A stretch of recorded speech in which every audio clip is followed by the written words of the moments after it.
estamos pretendiendo es difundir y darle la mayor difusión posible a la doctrina social de la Iglesia. Continuamos con este podcast, con esta pequeña tertulia que vamos a tener, pues continuamos tratando el tema del bien común. Vimos que del bien común se derivaba de alguna manera el destino universal de los bienes, y vimos también el derecho a la propiedad privada y cómo estos conceptos se podían también compatibilizar, ¿no?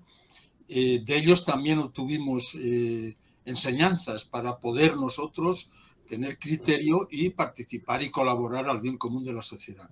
Hoy vamos a tratar un tema realmente importante, porque forma parte, lo decimos en la perla, del ADN del cristiano, ¿no? El tema de la pobreza. El tema de la pobreza y cómo la doctrina social de la Iglesia nos propone esa opción preferencial por los pobres. Vamos a ver qué significa ser pobre en primer lugar, ¿no? Jesús habla de pobreza, él fue pobre en todos los sentidos, en el sentido sobre todo material, ¿no? Y nos habló también de la pobreza en el espíritu. Vamos a ver estos conceptos, cómo podemos diferenciarlos, si es que son diferentes, cómo podemos interpretarlos. Y luego, desde ese punto de vista, pues cómo nos concierne a cada uno de nosotros, ¿no? ¿Qué significa para mí ser pobre? ¿Qué debiera significar? ¿Qué es lo que nos pide la Iglesia y Dios para que desde esa pobreza poder contribuir al bien común, etcétera?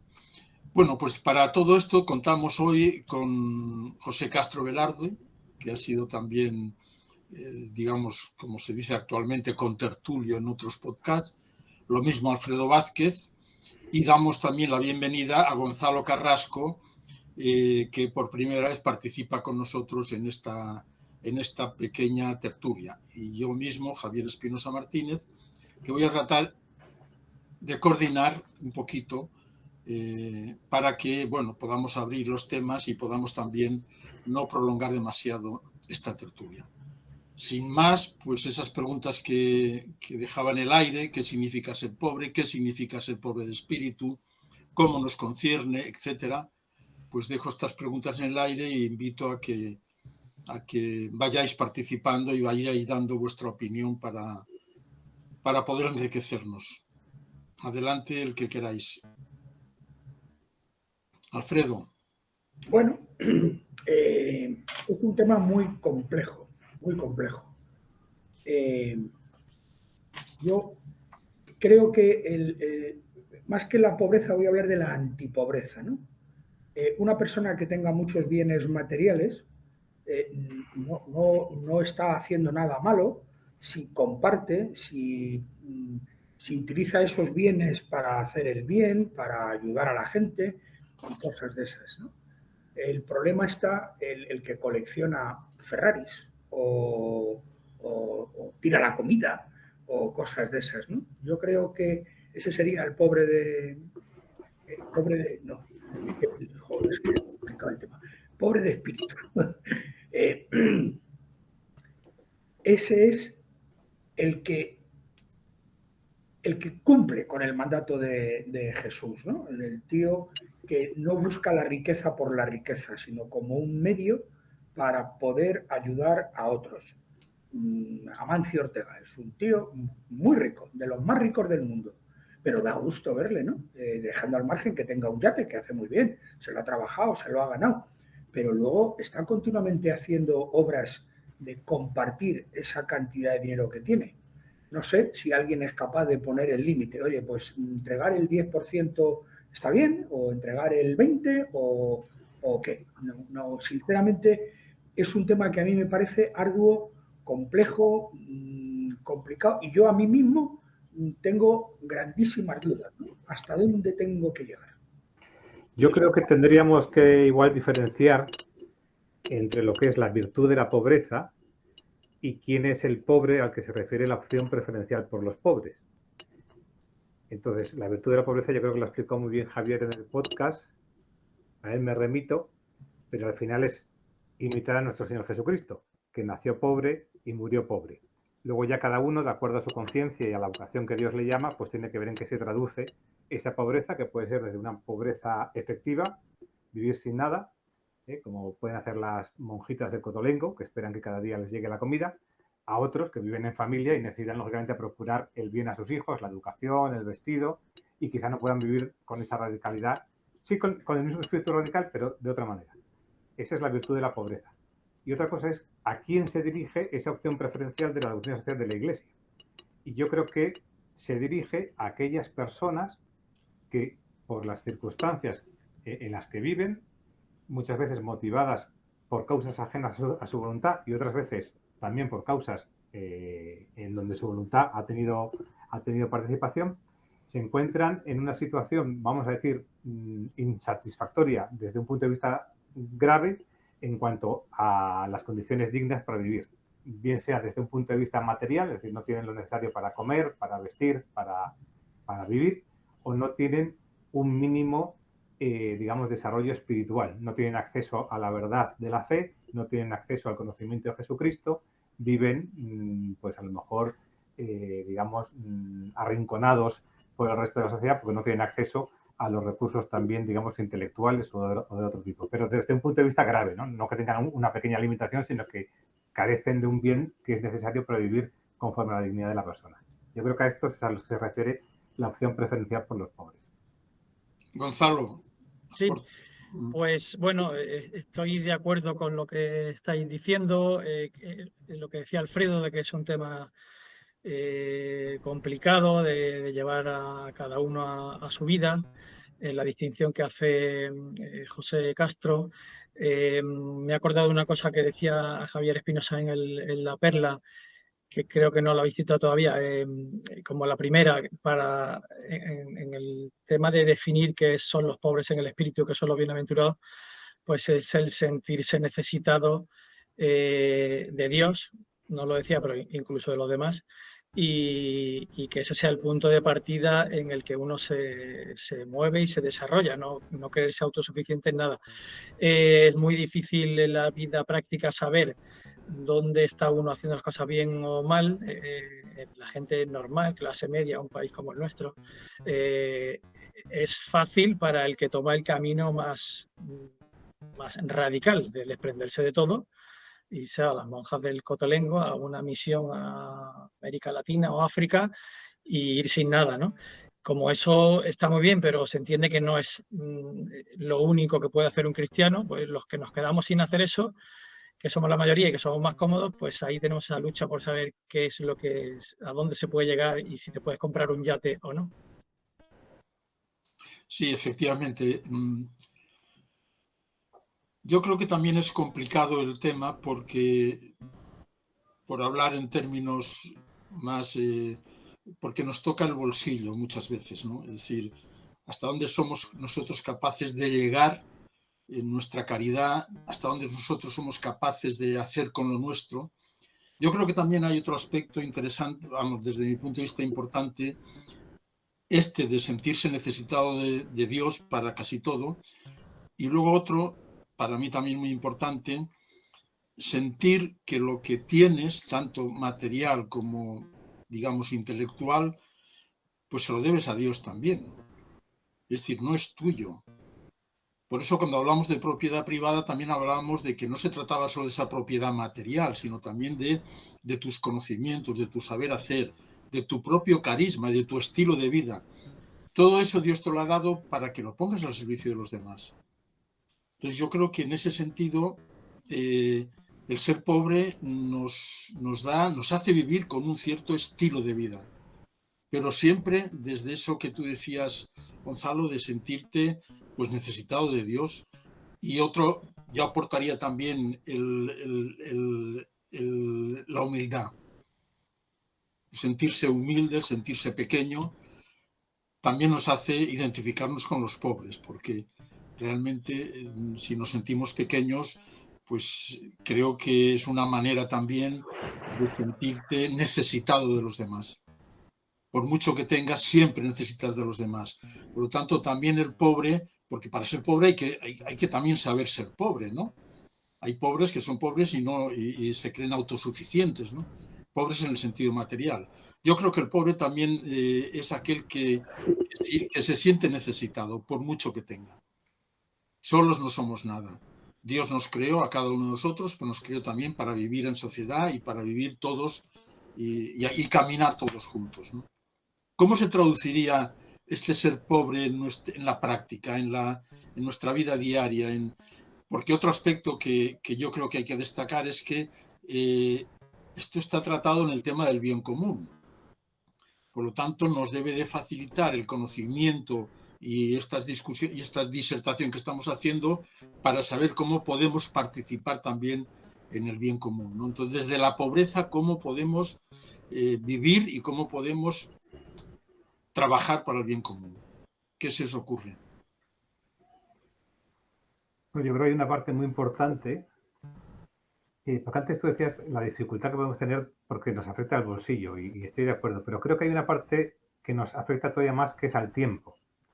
Es decir, aquel que tiene, al final, poder dar un poquito o un muchito, depende de su conciencia en cuanto al dinero, creo que cuesta menos que dar nuestro tiempo, porque ahí sí que es limitado, ¿no? El tiempo es el que tenemos y a veces consagrar parte de ese tiempo a remover los obstáculos que existen en la sociedad para que realmente los pobres tengan un trato digno, creo que puede ser más complicado. A veces porque no sabemos, decía Gonzalo, oye, a veces, oye, pues si te invitan en tu parroquia a irte a Perú de misiones un mes, bueno, estás en familia, tienes la dificultad de ver cómo gestionas tu vida familiar, pero ahí. Pero bueno, es algo muy concreto que puedes hacer. Ahora, que en tu día a día, digamos, cómo yo puedo servir a los pobres, creo que es más complicado. Es verdad que hay dificultades, pero creo que podemos encontrar más dificultades en dar nuestro tiempo, ¿no? Yo por eso siempre animo a todos a buscar cómo podemos con nuestro tiempo dedicarnos a los demás y a remover los obstáculos que existen en la sociedad para que los pobres tengan un trato digno, ¿no? Para mí ese sería el aspecto más importante para vivir esta opción preferencial por los pobres. Hacer algo realmente con mi tiempo para servirles. ¿Qué? Pues puede haber muchas cosas, ¿no? La primera de ellas es tratarles con dignidad. A veces consideramos que el pobre es alguien al que servir, y es verdad, pero es alguien del que aprender. Hay que escucharle, hay que ponerle en el centro de la vida, porque él tiene algo también que participar en la sociedad, no es un ser solamente pasivo que no tiene nada que... No, también tiene que enseñarnos o al mismo nivel que los demás. Pero bueno, pues esa puede ser una primera actitud, ¿no? Adelante, Alfredo Gonzalo. Bueno, sería un poco la fábula de la hormiga y la cigarra, ¿no? No lo digo por lo material. La cigarra canta durante el verano, y ese canto, ¿a qué va destinado? A la juerga, a la fiesta, al simplemente vivir por vivir. Ese es un pobre de espíritu, ¿no? Si esa fiesta va dedicada a ayudar a otros de alguna manera, no solamente con lo material, porque ahora decía José, creo que muchas veces esta gente necesita más cariño que pan, aunque el pan también lo necesite, ¿no? Pero necesita comprensión, necesita a lo mejor una mano tendida, a lo mejor respeto. No sé, yo recuerdo una señora que había en donde vivía antes, al lado del Retiro, que a mí me daba muchísima pena, ¿no? Porque además no aceptaba ningún tipo de ayuda de nada. Vivía en la calle, se montaba como los colonos del oeste, ¿no? Con carros de esos de la compra, llenos de cartones y de trapos y de cosas, se hacía como un círculo, se iba abrigada, pero yo llamé a la policía porque era un día de esos de invierno, de un frío atroz, que no sé si veníamos del cine, del teatro, lo que fuera, a las 2 de la mañana, y un frío atroz ahí en la esquina de Doctor Esquerdo, y llamé a la policía municipal, ¿no? Para decir, hombre, habrá que ayudarla de alguna manera. Y me dijeron, ya, pero el juez se niega a obligarla y ella quiere vivir así, ¿no? Claro, todos no somos santos, ¿no? Lo de San Francisco de coger la capa y partirla por la mitad, ¿cuántos estaríamos dispuestos a hacer? Hablo en lo material. Lo espiritual yo creo que es un poco más fácil, ¿no? Llegan las Navidades y bueno, pues el ayudarlos de alguna manera. No tiene por qué ser solamente material, ya digo. Ofrecer una mano, ofrecer a lo mejor un poco de cariño. No sé, es complicado. A mí es un tema muy complicado. Sí. Igualmente no tengo una solución sencilla, sí que creo que es buena señal que cuando hablamos de estas cosas coincidamos casi todos en que es algo que está por resolver, que nunca está ya uno en el destino y no tiene que cambiar nada, sino que te vayas preguntando, porque además la situación de cada familia también va evolucionando y uno puede estar hoy en disposición de soltar X billetes sin que se note, pero dentro de un año que sea al revés. Entonces, es algo que cada día hay que irse planteando en cuanto a lo material. Y por eso digo que, por saltar también un punto positivo, es bueno que estemos compartiendo eso de que esto no es fácil de solucionar, pero bueno, en definitiva, cada uno tiene que volver una y otra vez a contestar también en su propia conciencia y ante sus circunstancias, sobre todo familiares, si no tiene que hacer más en desprenderse de tiempo y dinero que lo que está haciendo, lo que ha hecho la semana pasada y ir luchando con eso sin dejar de atender a sus necesidades más inmediatas, no solo a su persona, sino a su entorno familiar, hermanos, amigos, etcétera. Yo volvería otra vez a lo que José planteaba nada más iniciar esta pequeña tertulia, ¿no? Es decir, el pobre es el que está alejado de Dios. O sea, la pobreza, es verdad que existen esos pobres materiales a los que debemos de prestar esa atención, pero también si entendemos por pobreza ese aspecto, en ese sentido más amplio, es más pobre el que más alejado esté de Dios, pues yo creo que se nos plantea se nos abre otra ventana, ¿no? Y es cómo podemos hacer que las personas estén menos alejadas de Dios. Es decir, yo creo que ahí también tenemos un trabajo para acercar a personas a Dios, para que dejen de ser pobres en ese sentido. Hoy nuestra sociedad es una sociedad paupérrima, hablando pues casi en todos los sentidos, ¿no? Pero en el sentido espiritual mucho, pues ahí tenemos un trabajo también nosotros los cristianos que tenemos que plantearnos, ¿no? Y luego en el estilo yo también aportaría ya para ir terminando en el aspecto más personal, ¿no? Es decir, por ejemplo, yo hablaba en La Perla pues del estilo de vida, ¿no? De un estilo poco consumista. Hay muchos detalles en la vida, ¿no? Que te permiten, bueno, pues tener ese espíritu de sacrificio. A mí me gusta mucho la Semana Santa cuando hablamos del ayuno y la abstinencia y la caridad, ¿no? Es decir, es ahí, eso yo creo que los cristianos lo entendemos poco y lo practicamos menos, ¿no? Creo que ese triduo, ese triángulo es muy importante y eso podría formar parte también de nuestro estilo de vida, ¿no? De transmitir a nuestros hijos, a nuestros nietos, pues esa sencillez de vida, ¿no? El no estar pendientes de lo que tiene uno, de lo que tiene el otro, el vivir de acuerdo con las propias posibilidades, ¿no?